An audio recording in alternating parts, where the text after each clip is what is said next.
So if you've ever checked out YouTube, I'm sure you've seen various communities that discuss a variety of fictional media, hypothesis on the lore and undisclosed backstory, aka theory channels. Many channels had found their way into this niche around 2014 and 15, including, but not limited to, a litany of gamers who descended into the rabbit hole of a haunted pizzeria, a pair of brothers who vlogged with an intriguing format, and an educationally scientific jack of every trade who already even had theory in the name, and thus the prediction, hypothesis, and fan theory genre had at last transitioned itself to YouTube in full fashion. Within the year of this boom occurring, one small and bizarre channel took part, taking off 9 months into the endeavor. This channel, colloquially known as the Theorizer, has attempted every possible angle on the genre, and this has lately resulted in an influx of perceived insanity.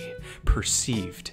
There is a second channel which has a cool little story throughout its satirical gaming videos, but the primary channel seems off as well. Am I just overthinking as usual, or could there be something going on with this channel's recent whack videos? Today, we delve.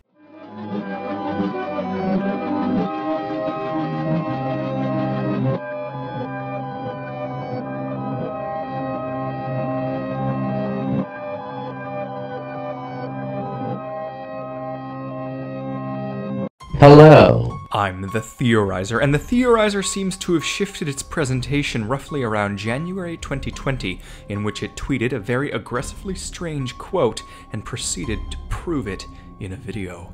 It did this again and again and again. So has the Theorizer lost it? Well, no. I can prove that this is not the case because it's simply a matter of whether or not each theory makes sense in the end.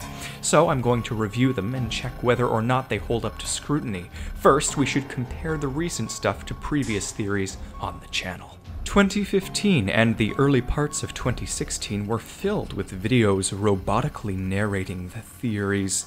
The Theorizer has officially stated it didn't need a microphone, up until a video which was too complex and annoying to have the bot rattle off. It purchased a microphone to analyze the calorie count of a hypothetical real-life-sized gingerbread house, and this microphone maintained usage throughout 2016 and beyond. The theories themselves are why we are here, though. Most of them here seem to be very quick theories with zero presentation, a general failure to elaborate or build or have much intrigue at all. It's my belief that while basically all of these theories are original, the issue was the script being stripped of any sort of body. The good filler, the stuff that makes it sound human. When the channel began to grow in June 2016, there was an immediate spike in quality. I theorized that the Theorizer analyzed this new data, and it began to make its videos feel fuller and more substantial. This also means that the theories had improved to a more professional standard while maintaining intellectual originality. Notice how the Theorizer works alone without any other humans or external YouTube channels aiding it, likely due in great part to privacy reasons and an obsession with the specifics of intellectual property. When we fast forward to 2020, however, the theories seem to have become too full. In April 2020, it tweeted about how a certain character from a certain animated film franchise was an evil Lovecraft abomination, something seemingly quite left field.